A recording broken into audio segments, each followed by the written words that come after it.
দিবেন হচ্ছে আসলে পরে ক্রমশ আপনি লিখবেন, এটা বুঝাই যাইতেছে, কারণ আপনি যেটা বলেন সেটা। আমি একবারে ধইরা বাইন্দা কাগজ সুদ্ধা কিন্তু কিন্তু সবকিছু কিন্তু দিয়ে কিন্তু দিব। কিন্তু কিন্তু যখন পর্যন্ত আপনি এটা লিখেন নাই তখনই নামগুলি বলা এটা ঠিক মানে হাউ ডাজ ইট সাউন্ড, মানে আপনি আদিলুর এটা রহমান খান। এটা এটা হচ্ছে কি আসলে খালেদ ভাই, যারা এটার সাথে যুক্ত আছে হুম এবং যারা এই জিনিসগুলোর ব্যাপারে কম বেশি আবার ইউ আস্ক ফাহাম হুম। ভাই, হি উইল অলসো এগ্রি।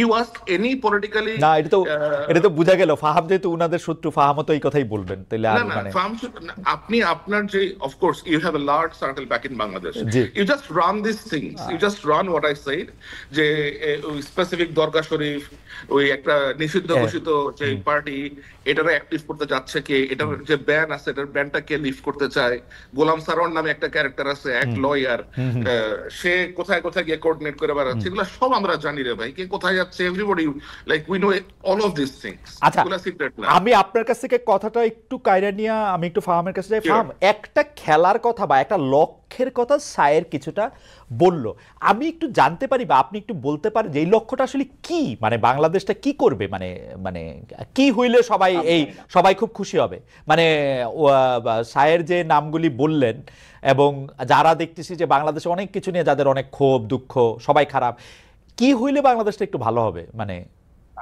আমি লক্ষ্যটা কি? মানে সায়ের তো আমি বললো না, সায়ের হয়তো পরে বলবে যে কিছু একটা লক্ষ্য তো আছে, সে আমি লক্ষ্যটা কি? আমি আসলে এটা জানি না। হ্যাঁ আমি সায়েরের মতন এত ইনফরমেশন তো আমার কাছে নাই। হ্যাঁ। তবে আমি একটা কথা, মানে I am confident about it, hmm যে বাংলাদেশে অনেক মানুষ অনেক কিছু প্ল্যান করে, হুম খুব গ্র্যান্ড আইডিয়া নিয়ে, হুম এগুলো ফেল করে। হুম এটা ফেল করে কারণ হচ্ছে গিয়ে এই সমস্ত চাহিদার মূল কারণ কিন্তু বাংলাদেশের পরিবর্তন না, এটা হুম হচ্ছে গিয়ে আমার ব্যক্তিগত কিছু চাওয়া, ব্যক্তিগত গ্রাজ, হুম ব্যক্তিগত আমি ওরে পছন্দ করি না, ও ইসলামিস্ট, আমি ওরে পছন্দ করি না, ও সিআই এর দালাল, হুম এমনি করে সবাই গুটি গুটি চালাচালি করে। এবং আমি জিনিসটাকে ওইভাবেই দেখি এবং আমি এটা বালখিল্য হিসেবে মনে করি। হুম মানে এটার সাথে মানে এটাকে আমি কোনো থ্রেট মনে করি না। তারা চেষ্টা করছে, তারা অনেক কিছুই চেষ্টা করবে, যেমন তারা আমি জানি না তাদের মানে মোডাস অপারেন্ডি কি, যেটা আমি জানি না সেটা কিভাবে করবে। কিন্তু আমি একটা জিনিস মনে করি, বাংলাদেশে যদি আপনি কিছু চেঞ্জ করতে চান আপনার হিউজ পাবলিক সাপোর্ট লাগে। Hmm. I don't think they've got it. So তারা অনেক অনেকে কিছু যে বলে চাইতে যে পারে। বিএনপির পাবলিক সাপোর্টটাই ওইটা, যেহেতু বিএনপি একটা বড় দল, কিন্তু আমরা হ্যাঁ, যেটা মনে করতেছি ওরা যেটার কথা বলতেছে সেইটা আসলে বিএনপি তাদের সাপোর্টটা পায় বলে বিএনপি বড়, আসলে বিএনপির আদর্শের জন্য বিএনপি বড় না। What ever doesn't count. ভোটের দিনে কে কাকে ভোট দেয় এটা হচ্ছে গিয়ে কথা। আপনি আপনি তো বিয়ে করতে বসেন নাই, আপনি তাকে ভোট দিবেন, হ্যাঁ রাইট? এখন এটা আমি ছোটবেলার থেকে শুনে আসছি যে বিএনপি একটা ক্লাব, হ্যাঁ সো বি ইট। হ্যাঁ। আপনার যদি মনে হয় যে এটা একটা ক্লাব, দ্যাটস ফাইন, কিন্তু ভোট কাকে দেয় এটা হচ্ছে গিয়ে কথা। যদি ওরা আমি যদি ওরা ভোট এখন বিএনপির না দেয় তাহলে তো বিএনপি পারবে না। ফ্রি অ্যান্ড ফেয়ার ইলেকশন হলে দেখা যাক। I don't want them to be in পাওয়ার। আমার আমার অ্যাক্টিভিজমের একটাই কারণ, আমি গত 10-12 বছর ধরে একই কথাই বলছি, হুম বাংলাদেশের মানুষ একটা ফ্রি অ্যান্ড ফেয়ার ইলেকশনে যাকে ভোট দেয় আমি মেনে নেব। হুম যদি বিএনপি পায় বিএনপি, যদি সিপিবি পায় সিপিবি, হুম যদি জামাত ইসলামী পায় Jamaat Islami, I agree, completely agri. কিন্তু আপনাকে একটা ফ্রি অ্যান্ড ফেয়ার ইলেকশন দিতে হবে, that's all I want. Okay sir, কারণ আমি বাংলাদেশের আমি ফার্মের কাছে আবার একটু আসবো স্যার। আমি একটা জিনিস জানতে চাচ্ছিলাম যে আমার এখানে একজন সাংবাদিক এসেছিলেন, তো তার সাথে আলাপ প্রসঙ্গে তিনি আমাকে জানালেন যে জনাব তারেক রহমানকে দেশে ফিরতে দিচ্ছে না জনাব ইউনূসের সরকার, তাকে আসলে বিভিন্নভাবে মাইনাস করারই একটা পরিকল্পনা করা হচ্ছে। এই ব্যাপারে আসলে আপনার কোনো তথ্য আছে কিনা? আমরা প্রশ্নটাকে আরেকটু করতে চাই। জনাব তারেক রহমান দেশে ফেরাটা কবে ফিরবেন, এখনই ফেরা উচিত কিনা, তিনি কোনো কিছু আশঙ্কা করতেছেন কিনা? আমি আসলে আই হ্যাভ নো আইডিয়া উনি কি প্ল্যান করতেছেন, অথবা কারণ আমার তো এটা থাকাও না। হ্যাঁ। স্বাভাবিক না আসলে। কিন্তু আমি বিভিন্ন ভাবে বিভিন্ন সূত্রে যা জানতে পারি অথবা যা বুঝি, যে বিশেষ বিশেষ যে গোষ্ঠী আছে সেই গোষ্ঠী বাংলাদেশে সহসা নির্বাচন হোক এটার পক্ষে তারা না। তারা চান বাংলাদেশের যে অবস্থায় বর্তমানে আছে অন্তর্বর্তী সরকার, এটাই আরো দীর্ঘায়িত হোক, অন্তত 2-3 বছর আরো দীর্ঘায়িত হোক, এবং তারপরে তারা একটা অবস্থাতে গিয়ে নিজস্ব একটা সুবিধা মতো পর্যায়ে পৌঁছে তারপরে তারা ইলেকশনটা দিতে চান।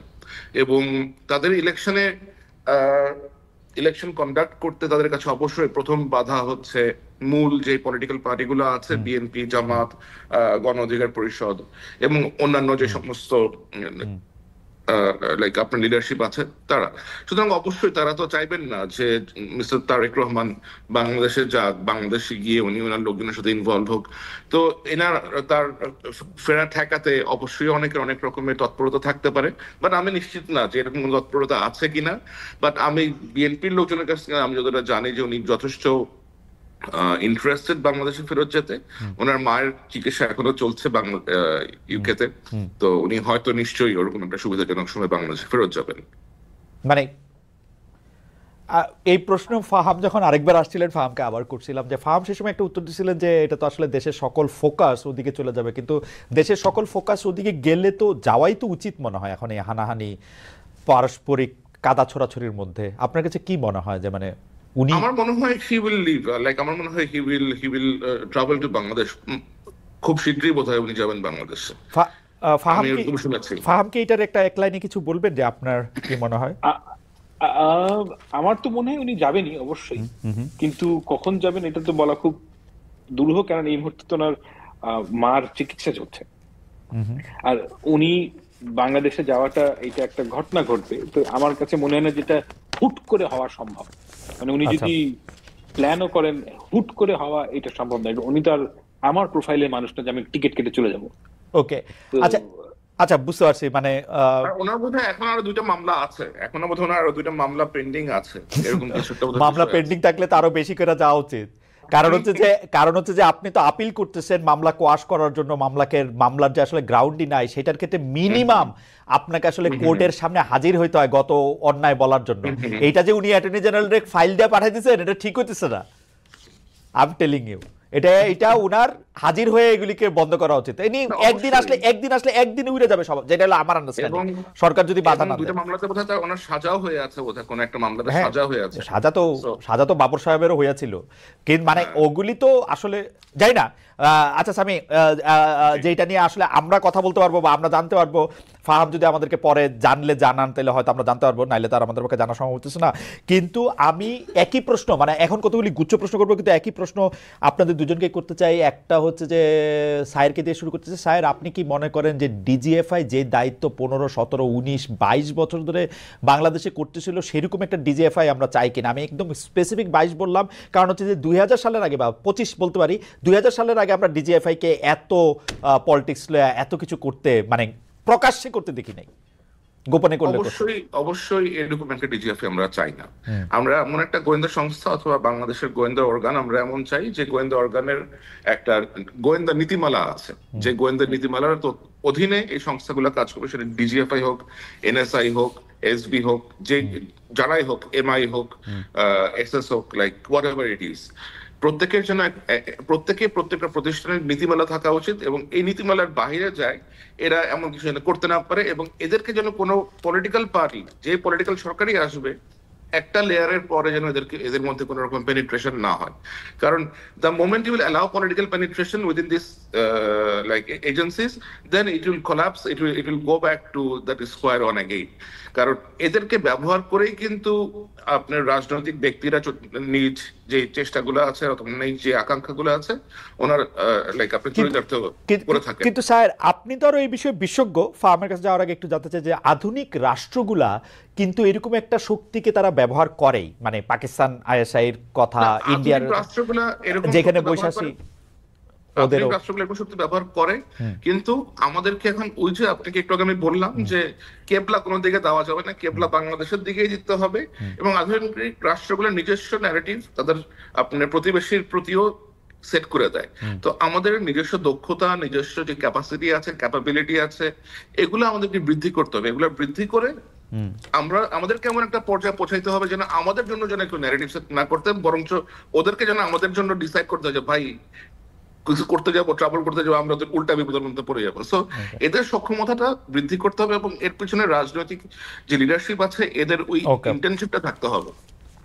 ওকে, ফাহাম, আপনার কাছে কি মনে হয় ডিজিএফআই গত? আমি মনে করি যে ডিজিএফআই প্রথমত এই as this organization it should be disbanded, DGFI এবং র্যাম্প।